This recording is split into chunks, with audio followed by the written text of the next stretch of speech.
Day 5 on the railroad tracks is underway as the black jewel miners are continuing to fight for their pay. Meanwhile, Kentucky State Police are investigating the death of a 2-year-old that was found at a home in Corbin after being reported missing.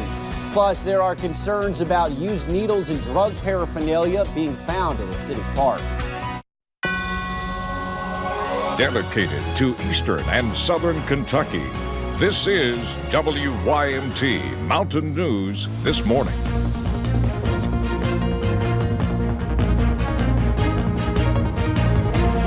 Good morning. It's 6 o'clock on Friday, August the 2nd. I'm Will Puckett. Thank you for tuning in to Mountain News This Morning.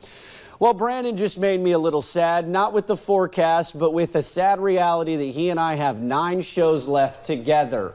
We're going to move past that before I might start to cry and think that there could be some happiness in the forecast for those who are going to be able to escape a chance of rain today, Brandon. That's right, and Will's on vacation next week, so that's part of the limited amount of shows left. But today, this morning, things are fairly quiet. Don't cry yet, Will. We'll see across the region, Mountain Parkway at Slade looking pretty good as we start the day today. Visibility an issue in some areas, so just kind of keep that in mind, especially down toward Lake Cumberland and over into the Big Sandy.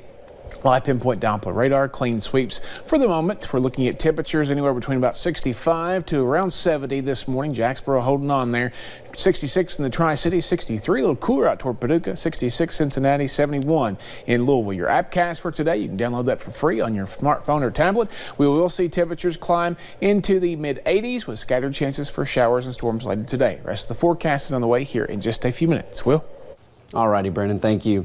Well, day 5 on the railroad tracks is underway. The black jewel miners, they are continuing to fight for their pay. But with the CSX train engines gone, they have set their eyes on a court hearing Monday.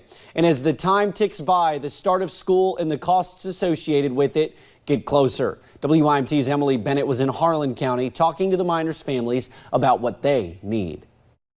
The start of school is fast approaching. It's been rough. I mean, we've been having, there's been a few giveaways, back to school bashes, things like that. That's about the only way we've been able to do it. Nancy Harris is the wife of a miner, and they have 6 kids. There's been people to help, but without the income coming in, can't continue to help, ask people for help. So we've been getting out trying to do odd jobs. It's a struggle. They've been forced to rely on the generosity of others. One woman that reached out to us and sent us a $200 gift card to help with that. Debbie Burton Sexton is a volunteer with the Go H2O program in Harlan County. When she arrived at the tracks, she started organizing the donations, making sure nothing goes to waste. We would ask every family that was here how many children they have, and we would try to put a bag of school supplies together for them. She has organized the food, as well as making sure the miners take food home with them. They're very proud, and so no one would take anything. They're really not even eating all of it, and so we've been encouraging them, having them come over and eat, and they're doing that now. She says miners are proud. It's their way of life. They don't want to take advantage of anyone, but they don't want to be taken advantage of either. All this after Black Jewel took advantage of them. In Harlan County, Emily Bennett, WYMT Mountain News. No pay, we stay, and sure are they sticking by it. Now the donations continue to flow in.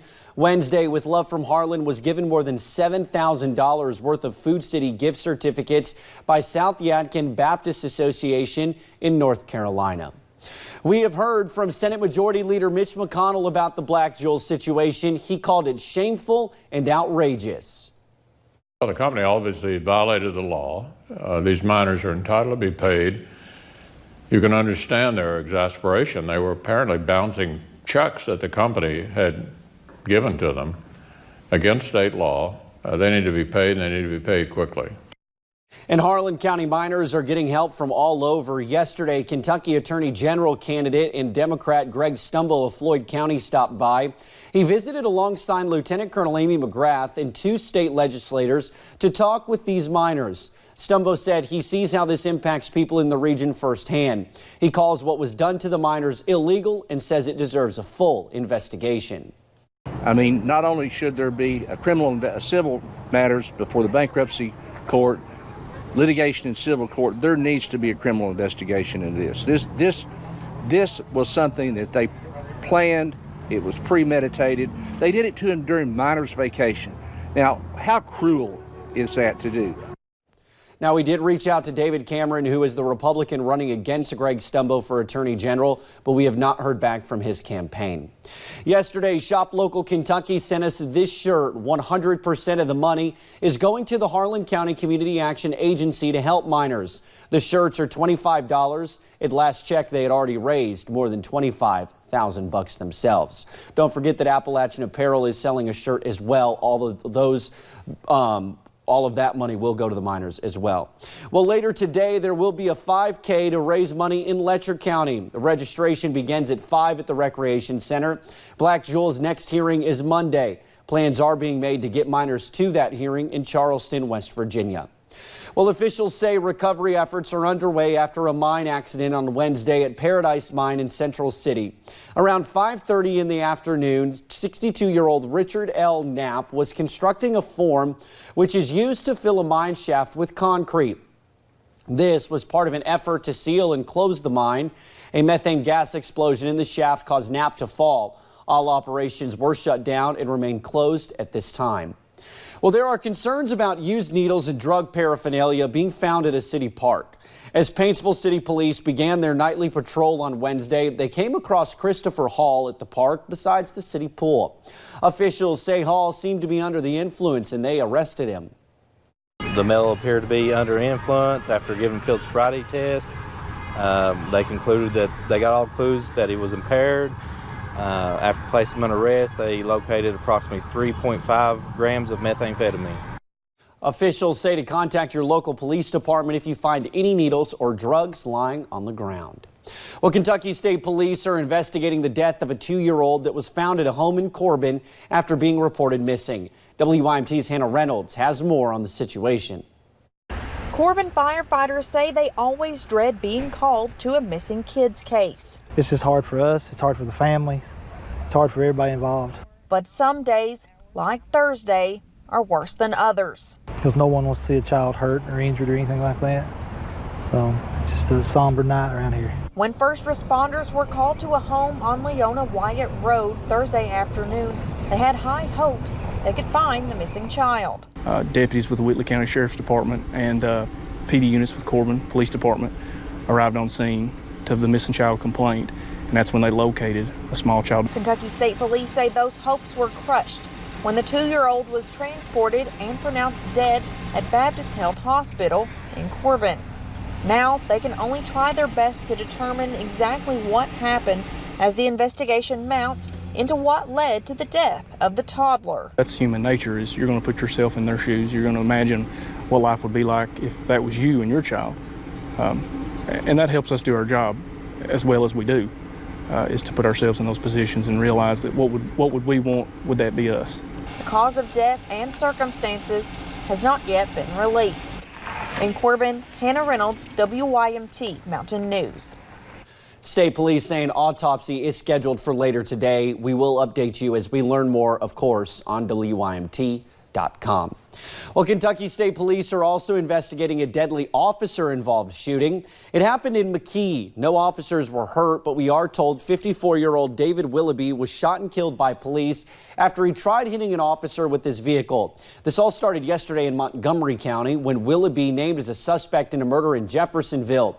There was a pursuit involving Willoughby through several counties before it ended in Jackson County. To Madison County now, where a teen is charged in a shooting that sent one man to the hospital. Richmond police say that 39-year-old David Richardson was shot just before 5 Wednesday morning. It happened on North Hill Street in Richmond. Police say that a 16-year-old was arrested and charged with assault. They have not released a name because they are a minor. Richardson remains in critical condition. Police have not released a motive. A second person is charged in connection to an animal abuse case in Laurel County. 18-year-old Toby Glenn Harrison is facing several animal abuse and unlawful transaction with the minor charges. We first told you about this story Wednesday. Deputies began investigating after a disturbing video circulated on social media of a teenager hitting a dog in the face. You could hear the dog whimper at the end of that video. They later found the dog dead. Deputies say Harrison was at the home where the dog was tortured and killed, and 2 minors were in the home intoxicated. Well, police say a man broke into a Bell County home yesterday morning with a gun. They arrested Stephen Dozier. Police say the homeowner called them from outside. When they arrived, Dozier was still in the house. Police charged him with burglary. Other charges are pending. A 4-year-old girl from West Virginia who has been the subject of an Amber Alert since last month was found Thursday in Paintsville, Texas. The U.S. Marshals Service Northern District of West Virginia reports that Gracelyn June Scritchfield was found with her biological father, Arlie Hetrick III. Officials say Gracelyn appears to be in good health. Investigators say Hetrick was taken into custody on federal and state warrants. He will be held at the Reeves County Jail in Texas.